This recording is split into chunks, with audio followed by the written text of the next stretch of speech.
کنتم خیر امۃ اخرجت للناس وتأمرون بالمعروف وتنہون عن المنکر. You are the best of the people. آپ لوگوں میں سے سب سے بہترین لوگ ہیں. یہ مخاطب ہے اللہ سبحانہ وتعالیٰ کس سے؟ مجھ سے اور آپ سے. کتنی عظمت کی بات ہے, کتنی شرم کی بات ہے. اللہ تعالیٰ فرماتے ہیں ہم سے کہ آپ بہترین لوگ ہیں. لیکن کب ہم شمار کیے جائیں گے کہ ہم بہترین لوگ؟ اللہ سبحانہ وتعالیٰ نے تو کہہ دیا کہ آپ بہترین لوگ, لیکن کب ہم اس کے مستحق ہو جائیں گے؟ When will we deserve this aspect? ہم اس لقب کے کب مستحق ہو جائیں گے, کب مستحق ہو جائیں گے؟ اللہ سبحانہ وتعالیٰ نے آگے کام دیا ہے ہمیں, تأمرون بالمعروف وتنہون عن المنکر, کہ آپ بھلائی کا حکم دیتے ہیں اور برائیوں سے لوگوں کو روکتے ہیں. وتؤمنون باللہ, اور واحد ایک اللہ پہ آپ کا ایمان ہوتا ہے. تو جب تک یہ صفت ہمارے اندر پیدا نہیں ہوگی, کہ جب تک ہم اس مقصد کو آگے نہیں بڑھائیں گے, وہ ہے امر بالمعروف والنہی عن المنکر, یعنی لوگوں کو بھلائی کا حکم دینا, لوگوں تک نیکی کا پیغام پہنچانا, انہیں نیک کاموں کی طرف لگانا, اور انہیں ان منکرات سے, برائیوں سے نکال کر اسلام کی روشن تعلیمات کی طرف لانا. یہ ہر مسلمان نوجوان, ہر مسلمان بزرگ, ہر مسلمان بچی, ہر مسلمان خاتون کا بنیادی فرض ہے. یہ صرف یہ مردوں کا کام نہیں ہے کہ یہ مردوں کے ذمہ کیا جائے کہ وہ لوگوں تک دین کا کام پہنچائے. یہ ہر مسلم خاتون کا بھی بنیادی فرض ہے کہ وہ قرآن کی تعلیم حاصل کرے اور دعوتی کام, دعوتی مشن میں لگ جائے.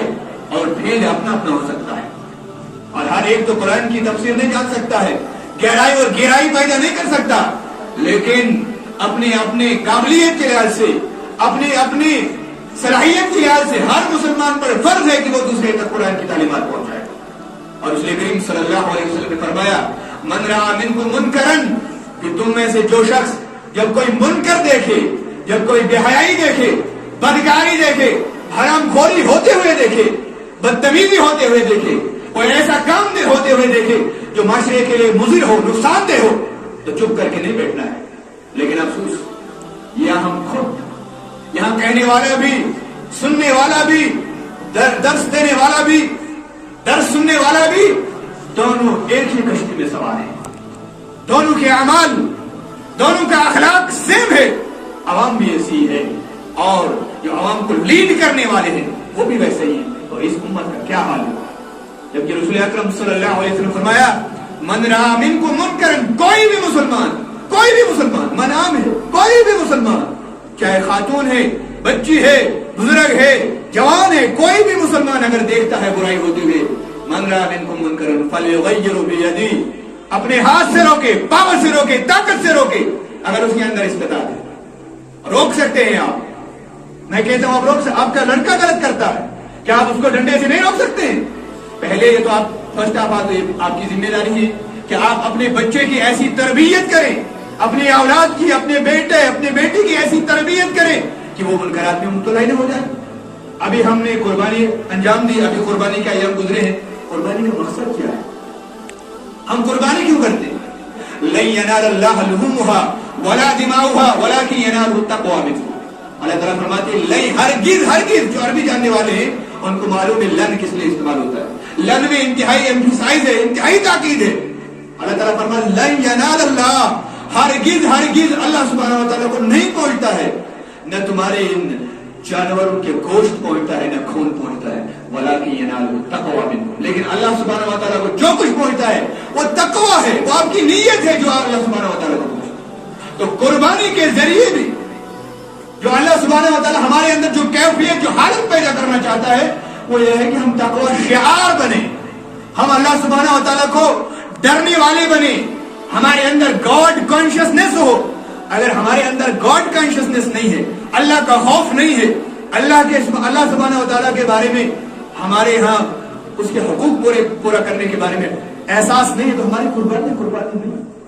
آپ مجھے بتائیے, اسماعیل علیہ السلام تیار ہو گئے اللہ سبحانہ وتعالی کے راستے میں قربان ہونے کے لیے, کس چیز نے ان کو تیار کیا؟ اگر اسماعیل علیہ السلام کی تربیت ابراہیم علیہ السلام نے اس نہائیے سے نہیں کی ہوتی, ان کی بہترین تربیت نہیں کی ہوتی, تو اسماعیل علیہ السلام یہ بھی تو کہہ سکتے تھے والد صاحب کو خواب آیا ہے، خواب خیالی ہے، خواب ہے بھائی، ایسے ہی دیکھا بہک گیا، نعوذ باللہ من ذالک، ایسا بھی تو کہہ سکتا ہے، لیکن نہیں کہا. کیا کہا؟ جب ابراہیم علیہ السلام نے کہا اپنے بیٹے سے یا بنی انی ارا فی المنام انی اذبحک فانظر ماذا ترى، اے میرے بیٹے میں نے آپ کو اپنے ہاتھوں سے خواب میں ذبح ہوتے ہوئے دیکھا ہے، فانظر ماذا ترى، ذرا بتا کہ تمہاری کیا رائے. یہ ہے تربیت اولاد. بیٹے نے کیا کہا؟ یا ابت افعل ما تؤمر ستجدنی ان شاء اللہ من الصابرین. اے میرے والد صاحب جو کچھ تجھے حکم ہوا ہے افعل، کر ڈالیے بغیر کسی ہیزیٹیشن کے، بغیر کسی جھجک کے. ستجدنی ان شاء اللہ من الصابرین، آپ مجھے صبر کرنے والوں میں سے پائیں. یہ ہے قربانی کا پیغام اور یہ ہے قربانی کا مقصد. یعنی قربانی کرنے کے بعد آپ کے اندر یہ احساس ہونا چاہیے، یہ شعور ہونا چاہیے کہ آپ نے اپنے بیٹوں کی، اپنے بچوں کی ایسی تربیت کرنی ہے کہ وہ بے حیائی میں مبتلا نہ ہو جائیں، وہ نشے میں مبتلا نہ ہو جائیں. اور افسوس آج ہمارے معاشرے کے اندر ایک بہت بڑی سوشل ایول جو انتہائی پریویلنٹ ہے، انتہائی ڈومیننٹ ہے ہمارے معاشرے کے اندر، وہ خودکشیاں ہو رہی ہیں، سوسائڈ ہو رہا ہے. ہر نوجوان بچہ اکثر اس وقت جو غلط کاموں میں گھستے ہیں اور جن کے یہاں تربیت نہیں ہوئی ہوتی ہے، وہ کوئی اس کے علاوہ کوئی چارہ ہی نہیں ڈھونڈتے ہیں. وہ سمجھتے ہیں اپنی زندگی کا خاتمہ کر دے، بس ہمارا خاتمہ ہو گیا، اور سوسائڈ کر دیتے ہیں، خودکشی کر دیتے ہیں. ایسا کیوں ہو رہا ہے؟ اس لیے اسلام بیلنس سکھا رہا ہے. قرآن میں بھی اللہ تعالیٰ فرماتے ہیں، سورہ رحمان میں اللہ تعالیٰ فرماتے ہیں وَوَضَعَ الْمِيزَانَ، اللہ تعالیٰ نے میزان رکھا ہے دنیا کے اندر، بیلنس رکھا ہے. اور اسلام کی خصوصیت یہ ہے، سب سے بڑی خصوصیت اسلام کی ہے کہ اسلام کے اندر بیلنس ہے. اس لیے اسلام نے والدین کے حقوق کو بھی بیان کیا ہے، بچوں کے حقوق کو بھی بیان کیا ہے، میاں بیوی کے حقوق کو بھی بیان کیا ہے، ہمسایوں کے حقوق کو بھی بیان کیا ہے، کسی کو بھی نہیں چھوڑا ہے. لیکن جب ہم ڈس بیلنس کے شکار ہو جاتے ہیں، اگر ہم صرف والدین کے حقوق پہ ایمفسائز کریں گے، انہیں کے بارے میں بولیں گے اور بچوں کو اگنور کریں گے، نظر انداز کریں گے، پھر یہی حالت پیدا ہوگی ہمارے معاشرے میں. تو اللہ کے رسول نے فرمایا تھا من رأى منکم منکرا فلیغیرہ بیدہ، تو جو تم میں سے برائی ہوتے ہوئے دیکھے اسے اپنے ہاتھ سے روکے. اب تمہیں ہاتھ سے روکنے کی استطاعت نہیں ہے، اللہ کے رسول نے پھر آگے اور ایک کوشن دیا ومن لم یستطع، اگر اتنے کمزور ہیں آپ کے پاس پاور نہیں ہے، آپ ہاتھ سے نہیں روک سکتے، فلیغیرہ بلسانہ، تو اپنی زبان سے اسے روکے، مت ہونے دیجئے، اسے نصیحت کیجئے، پیغام پہنچائیے، مشورہ دیجئے، ایڈوائز کیجئے. لیکن آپ اتنی کمزور ہیں، اتنی کمزور ہیں، آپ ہاتھ سے بھی نہیں کہہ سکتے، زبان سے بھی نہیں کہہ سکتے. لیکن ایک اور آپشن دیا اللہ کے رسول نے فَبِلِسَانِهِ فَبِقَلْبِهِ وَذَلِكَ أَضْعَفُ الْإِيمَانِ، یہ مسلم کے اندر حدیث ہے. فرمایا ہاتھ سے بھی نہیں روک سکتے، زبان سے بھی نہیں روک سکتے. اب انتہائی ایمان کا انتہائی کم ترین درجہ یہ ہے کہ آپ دل میں اس برائی کے لیے نفرت رکھیے، اس برائی کے لیے دل میں نفرت رکھیے، اسے دوری اختیار کیجئے جو ایسی برائی میں مبتلا ہے. اور قیامت کے دن اکثر لوگ جن کو جہنم کی طرف دھکیل دیا جائے گا اور جن کو جہنم کے راستے میں چلا دیا جائے گا، سورہ فرقان میں اللہ تعالیٰ فرماتے ہیں وہ لوگ کہیں گے یا لیتنی اتخذت مع الرسول سبیلا، ہے کاش فلاں شخص کا ساتھ، کاش فلاں شخص کے ساتھ میں نہ رہا ہوتا، فلاں شخص نے مجھے گمراہ کیا، فلاں شخص نے مجھے برائیوں میں مبتلا کیا، فلاں شخص نے مجھے شراب میں مبتلا کیا، سود میں مبتلا کیا، بے حیائی میں مبتلا کیا، بد کرداری میں مبتلا کیا، اس کی وجہ سے میں جہنم میں جا رہا ہوں اس وقت. تو اسی لیے قرآن ہمیں سکھاتا ہے کہ دنیا کے اندر ایسے لوگوں کے ساتھ رہیے، ایسے لوگوں کے ساتھ اختیار کیجیے جو سچے ہوں. سورہ توبہ میں یہ اللہ تعالیٰ فرماتے ہیں وَكُونُوا مَعَ الصَّادِقِينَ، سچوں کے ساتھ ہو جائے. اگر قیامت کے دن فوز و فلاح چاہتے ہیں، سکسس چاہتے ہیں، کامیابی چاہتے ہیں، تو آپ نے سچوں کے ساتھ رہنا ہے، جو سچ کو پھیلانے والے ہوں، سچ پر چلنے والے ہوں، سچ پر ڈٹنے والے ہوں. ایسے لوگوں کے ساتھ آپ کی وابستگی ہونی چاہیے. نہیں تو جب سوال پوچھا جائے گا قیامت کے دن ان عمرہ فیما افناہ، کہ بتاؤ یہ جو تمہاری عمر تھی، زندگی تھی، یہ جو میں نے آپ کو دی تھی، یہ کہاں گزاری آپ نے؟ ہمارے نوجوان، ہمارے پاس موبائل آ گیا، اللہ کی طرف سے بہترین نعمت ہے موبائل، یہ چھوٹی نعمت نہیں ہے. یہ عظیم نعمت ہے اللہ سبحانہ و تعالیٰ کی طرف سے. ذرا احساس کیجئے, پیچھے جائیے, آج سے 10 سال پیچھے جائیے, 15 سال یا 20-50 سال 60 سال پیچھے جائیے اور سوچئے تھوڑا سا, یا ان محدثین کے زمانے میں جائیے جن کو ایک حدیث ڈھونڈنے کے لیے, ایک حدیث تلاش کرنے کے لیے میلوں سفر کرنا پڑتا تھا, گرد و غبار میں اپنے آپ کو ہٹانا پڑتا تھا اور تکلیف برداشت کرنی پڑتی تھی. لیکن اللہ سبحانہ و تعالیٰ نے آپ پر اور مجھ پر اتنا بڑا فضل کیا, کرم کیا. موبائل کی صورت میں ہمارے پاس, اپنے موبائل میں ایک ایپلیکیشن لوڈ کیجئے, حدیث کا اگر ایک لفظ آپ کو یاد ہے لکھ دیجئے, جتنی کتابوں میں وہ حدیثیں آپ کے سامنے آ گئے. لیکن جس چیز کے لیے ہم نے یہ موبائل استعمال کرنا تھا اس کے لیے ہم نے کیا. یہ موبائل بے حیائی کے لیے, فحاشی کے لیے ہم استعمال کر رہے ہیں, اور قیامت کے دن اس کے بارے میں سوال ہوگا, انعمر فیما افناؤ, ذرا بتائیے کہ آپ لوگوں نے اپنی عمر کہاں گزاری.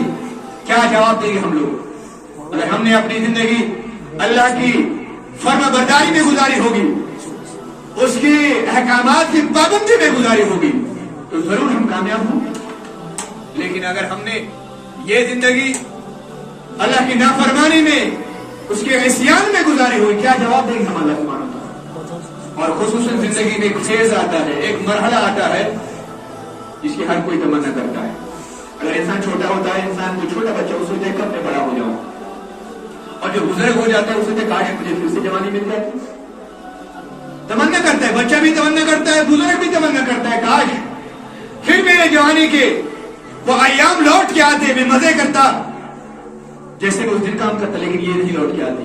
اور اس کے بارے میں سوال ہوگا. اللہ تعالیٰ, اللہ کے رسول نے فرمایا ان شباب فی معاملہ, یہ جو شباب ہے جو واپس نہیں آتا ہے, پھر چند دن کا جو شباب ہوتا ہے, اس کے بارے میں قیامت کے دن سوال ہوگا. ان شباب فی معاملہ, اور نوجوان بچی, نوجوان بچہ, نوجوان لڑکا, امت مسلمہ میں ایسا خوش قسمت انسان ہے, ایک ایسا خوش قسمت شخص ہے جس کو اللہ سبحانہ و تعالیٰ کی طرف سے بہت سارا انعام ملا ہوا ہے.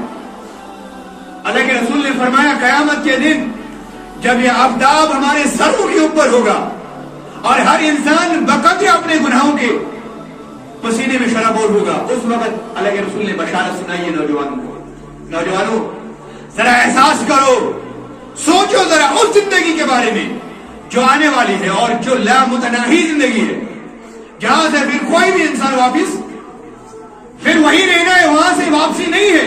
ذرا اس زندگی کے بارے میں تصور کرو اور پھر دیکھو اللہ کی طرف سے آپ کو کیا کیا انعام ملے گا. اللہ کے رسول نے فرمایا سبعۃ یظلھم اللہ یوم لا ظل الا ظلہ شاب نشأ فی عبادۃ اللہ. فرمایا کہ 7 طرح کے ایسے لوگ جن کو اللہ سبحانہ و تعالیٰ اپنے عرش کا سایہ نصیب فرمائے گا, جبکہ اللہ کے عرش کے سائے کے علاوہ کوئی بھی سایہ نہیں ہوگا, کوئی بھی سہارا نہیں ہوگا, کوئی بھی معاون و مددگار نہیں ہوگا. یا ہم چلاتے ہیں یا سوچ کے رکھتے ہیں, یا بعض لوگوں کی سوچ ہے وہاں فلاں آدمی بچائے گا مجھے, فلاں کا دامن پکڑ لوں گا بچائے گا, کوئی نہیں بچائے گا. جو شفاعت ہے, ہمارا یقین ہے کہ اللہ کے رسول صلی اللہ علیہ وسلم اپنے امتیوں کی شفاعت کریں گے, سفارش کریں گے ان کی. لیکن کیا غور کیا ہے کن کی سفارش کریں گے؟ اللہ کے رسول بھی کن کی سفارش کریں گے؟ ہر مسلمان کی سفارش نہیں ہوگی. موتا امام مالک کی, موتا امام مالک کا مطالعہ کیجیے, اس میں ایک حدیث ہے دل دہلانے والی حدیث ہے کہ ہم نے شفاعت کا جو غلط تصور گڑا ہے, جس کی وجہ سے ہم برائیوں میں مبتلا ہیں. کشمیری میں کہتے ہیں امتی, یعنی جیسا بھی ہو ویسا بھی ہو, پھر بھی تیرا ہی امتی ہو, بچائے گا میرا پیغمبر وہاں. یہ بالکل غلط تصور ہے, کوئی نہیں بچائے گا وہاں. صرف اور صرف اگر انسان بچے گا اپنے نیک اعمال سے بچے گا, صالح اعمال سے بچے گا, اور صالح اعمال کی بنیاد پر ہی اس کی سفارش ہوگی. تو موتا امام مالک کی ایک حدیث ہے کہ ایک بڑا مجموعہ آئے گا امت مسلمہ کا, ایک بہت سارے مسلمان آئیں گے اور انہوں نے خوب نمازیں بھی پڑھی ہوں گی. ایسی بات نہیں کہ وہ بے نمازی رہے ہوں گے, خوب نمازیں پڑھی ہوں گی, انہوں نے بڑی نمازیں پڑھی ہوں گی اور شاید حج بھی کی ہوں گے, اور وضو کی وجہ سے ان کے جو اعضائے وضو ہے وہ چمکتے ہوں گے, ان پہ نور پھیلتا ہوگا, روشن ہوں گے. وہ اللہ کے رسول صلی اللہ علیہ وسلم حوض کوثر پہ اپنے امتی کو پانی پلاتے ہوں گے, جام پلا رہے ہوں گے, اور جب وہ آئیں گے تو اللہ کے رسول پکاریں گے امتی امتی, یہ تو میری امت کے لوگ ہیں, لیکن بیچ میں دیوار کھڑی کر دی جائے گی اور ان کو وہیں سے دھکیل کے جہنم میں ڈال دیا جائے گا.